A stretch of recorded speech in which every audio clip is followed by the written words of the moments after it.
How's it going, guys? Alex here. Welcome back to another SSR Nationals video, and today we are going to be taking a look at the brand new Agility Pan as well as the RILDO. And this was a bit of a surprise, but we actually got a new barbershop unit, which is TEQ SSJ2 VEGETA, so I will also be taking a look at him. And if you're wondering why there is a new barbershop unit, basically there is a new story, or a part 4 to the story, which means that there are new quests where you can get Dragonstones from and gems. So if you haven't logged onto JP in a while, this is definitely a good opportunity to get started again, just because they are giving out around 66 stones. I believe that's the total amount that you can get. And another thing is that I just want to thank you guys for the support in the past few weeks / months. The support has just been absolutely incredible, and hopefully we can carry on at this rate, and hopefully in a few days / weeks I will be able to bring new series to you guys. And I definitely do have a few ideas in mind, but I'm just waiting for the right time to release it. But I do hope you guys enjoy today's video as always, and just whatever comes in the future. And of course, if you are new and you enjoy these types of videos, consider subscribing if you are new, or just if you enjoy anything else that I do upload.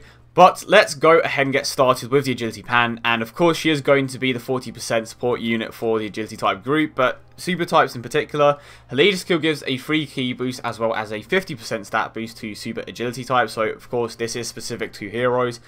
Her super attack causes supreme damage, and she also raises the attack of all allies by 25% for one turn. So to fully optimize this, you are going to have to put her in the first slot, but the majority of the time she is going to be in that third slot. But keep in mind, whenever I talk about these units, I always talk from an optimal standpoint, so in my eyes she is definitely going to be that third unit the majority of the time. So she is going to be coming up like every 3 turns or so, but the boost that she provides is just absolutely crazy.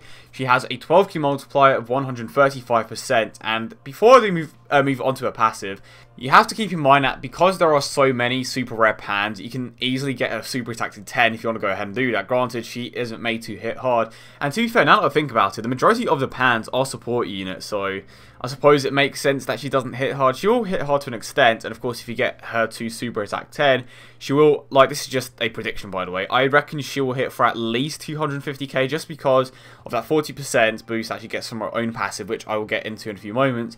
And of course if you get her super attack mechanic to go off, that's an additional 25%, and then when you take into account the 12 key multiplier, and of course the fact that she could potentially be at super attack 10, she could definitely hit relatively hard. But again, her main use is to just give the boost to those first 2 units in your rotation. For example, a very good rotation is definitely going to be Super Vegeta, Super Saiyan 4 Vegeta, and of course you're going to have Pan at the end as well. And the thing about Vegeta is that he kind of got shafted when it came to having his own partner. You take a look at Super Saiyan 4 Goku, and he has Super Saiyan 3 GT, which activates every single one of his attack links, and he also provides a 33% attack boost at the same time. So the amount of attack increases that he gets from that single unit is just absolutely insane. And if you haven't seen it already, basically I tried out every single god lead at their best potential, so I would activate every single attack link, and Vegeta was actually up there. He was hitting harder than Super Gogeta, but the problem is that it was just such an unrealistic scenario because of how specific these units have to be. For example, you have the Saiyan Raw, you have Saiyan Pride, which are links that are definitely going to be hard to activate consistently, and one of the reasons why is because you still have to think about the Super Saiyan link, you have to think about Fierce Battle. I believe that the Agility Bardock support does have that Saiyan Pride link, but of course he doesn't have Saiyan Raw. And of course, unless you want to implement a unit that isn't necessarily optimal, it's very unlikely that you're going to be activating the majority of his attack links. But in that video in particular, you did see how activating every single one of his attack links made a massive difference. But the beauty about Pan is that she can somewhat make up for the lack of those links being active. For example, the majority of the time you're going to be activating the Super Saiyan attack link as well as Fierce Battle, and then with Pan you're going to be giving Vegeta and of course the other units that 40% attack and defensive boost. But let's just focus on the attack for now. I believe that the Saiyan Raw link is a 25% attack link, and then Saiyan Pride is either going to be 10% or 15%, so that equates to 40% or 35% at the very least. But let's just round it up to 40. Pan is essentially equivalent to that, but the problem with this yet again is the fact that she only comes up every 3 turns. So Pan is definitely going to be a great addition to your team just because of how much it provides. To be honest, any unit that gives this much of a boost is definitely worth running, and if you manage to pull her, definitely run her on your agility type team with another support unit, because to be honest, I would just rather run a set of support units over just another unit that is going to hit relatively hard, because the boost that units like Pan give to the first 2 units in your rotation is just so huge that it's definitely worth running a support unit over someone that isn't going to hit that hard. But moving on to her links, she has All in the Family, the Saiyan Lineage, Battlefield Diva, GT, Shocking Speed, the Innocence. So her link set is pretty standard for a mono agility team. Of course, she has GT, which she is going to share with Super Saiyan 4 Vegeta. She has Shocking Speed, which she is going to share with potentially God Goku, Super Saiyan Blue Kaioken, and she is definitely going to share that with Super Vegeta as well. But her link set, like the other support units, she's just irrelevant because she's going to give free key anyway, which means that the majority of your units are going to be starting on at least 9 key. And of course, if your rotations consist of something like Super Vegeta and Super Saiyan 4 Vegeta, those two are basically guaranteed to super attack every single time, right? And even without the boost from Pan, they are already pretty much guaranteed to super attack just because they both share Prepared for Battle and Shocking Speed. But when you take Pan and put her in the exact same rotation, it just basically guarantees that they are going to super attack. And the thing is, the Shocking Speed link will of course provide Pan of key as well, which means that she is going to be starting on 11 key every single time. Well, that's if she is linked up with someone that has Shocking Speed, of course. But of course, in comparison to some of the other units, the only thing that really changes between each card is the link set and potentially the super attack mechanic. But of course, she is very similar to the other support units that have been released recently. And if you do enjoy running that agility team and it's one of your main teams, I definitely would recommend at least going for Pan. I know that there's a chance for you to get the extreme type, but keep in mind that even if you don't get something good, at least you do get Kais from the multi-summon. So it definitely is worth at least trying once or twice. But now let's move on to Hyper Metal Rildo, and his leader skill gives free key as well as a 50% stat boost to extreme agility types. He causes supreme damage and he greatly raises his own attack for 1 turn.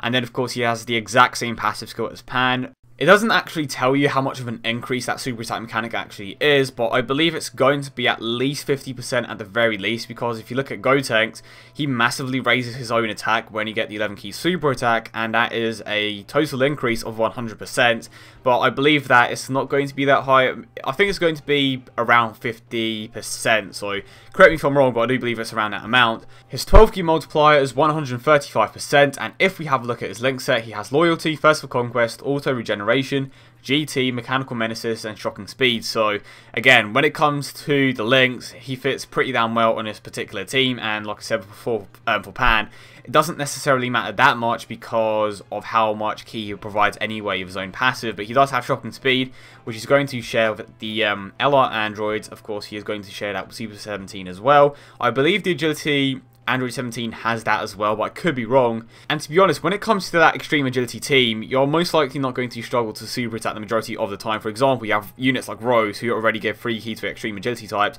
You could potentially be running an Orb Changer as well, multiple support units. So when it comes to linking overall, there is absolutely no problems in that sense. But the biggest thing out of this passive skill is the fact that he does give that 40% attack and defensive boost. And of course, Super 17 is still one of the best tanks in the game, and when you increase his defense even more with a passive like Rildo's, it's just going to increase his defense even more, which means that he is more capable of taking less damage from super attacks. And of course this applies to every single unit, but the majority of the time it's going to benefit units with higher defensive stats. For example, Super Saiyan 4 Vegeta with enough ability system buffs, and even without any, his defensive stat is just so damn high, and when you take into account that 40% boost that Pan would give him, his defense can just easily get to around 100k, which means that he should be able to tank the majority of the super attacks that he receives. But again, like Pan, very solid unit. I highly doubt that there will be a support unit like this that doesn't turn out to be very good, but to be honest, the only downside about this card is that he just won't be used that much because Super 17 is just a lead that you don't see too often. And now, moving on to the last unit, we have the TEQ Super Saiyan 2 Vegeta from the barbershop, and he is going to cost you 777 gems,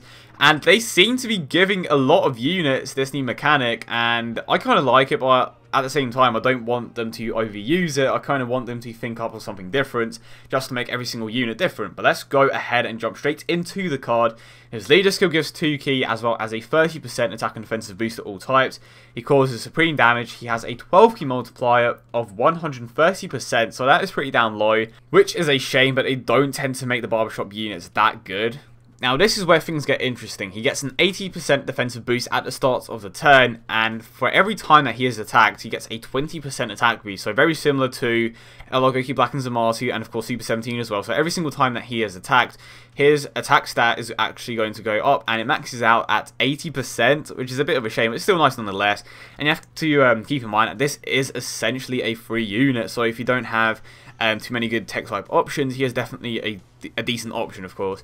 But moving on to his link set, he has Golden Warrior, Saiyan Warrior Race, Super Saiyan, Royal Lineage, Prodigies, Prepared for Battle. So he does have that Prepared for Battle link, which is definitely one of the more common links on a Super Tech team. But the thing that stands out to me the most is how they have been tending to make every single Vegeta card a tank. You take a look at the Tech Super Saiyan Blue Vegeta, he gets that attack and defensive boost. Super Saiyan Blue Vegeta, there are just so many Vegeta units that get that defensive boost, and they kind of tried to make this one a bit different just by changing the way that he does get that attack boost. And to be fair, it's not going to be too hard to get him to his best, but I would honestly expect a bit more of a boost to his passive, just because of how low his attack stat is, and of course because of how low his 12k multiplier is. But they didn't seem to go down that route. But like I said before, if you don't have any good tech type options, he is definitely going to be a good unit to stay in that particular position for a while. And of course, if you are in need of a tank, he is going to be a somewhat decent option. But I think I've pretty much covered everything, and I hope you guys did enjoy today's video. And if you did, don't forget to leave a like and subscribe for more. Let me know which unit you're excited for the most.